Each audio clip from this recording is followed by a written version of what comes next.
அடுத்த சம் பார்க்கலாம். If the numerator of a fraction be increased by 15% and its denominator be diminished by 8%, the value of the fraction is 15 by 16.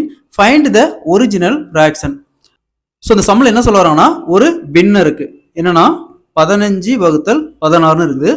Numerator increased by 15%. Numerator increased by 15%. அதே மாதிரி denominator டிமினிஸ்டுனா டிக்ரீஸ்னா குறைக்கிறது, decreased by 8% கேட்குறாங்க. So அதோட original fraction என்னன்னு கண்டுபிடிக்க சொல்லியிருக்காங்க. இந்த model some கேட்டாங்களா, 15 by 16 கொடுத்துருக்காங்க. இன்ட்டு இந்த குறையுது இல்லைங்களா, குறையுது. இப்போ 8% குறையுது. நம்ம பேசிக்காக 100% வைப்போம். அதில் 8% போச்சுன்னா மீதி 92%.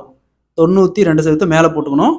அடுத்தது 15% அதிகரிக்குது அப்படிங்கிறாங்க. அப்போ 100% ப்ளஸ் 15% ஈக்குவல் டு 115%. அதை கீழே போட்டுக்கணும், 115%. ஸோ இந்த சதவீதத்துக்கு சதவீதம் அப்படியே கேன்சல் பண்ணிடலாம்.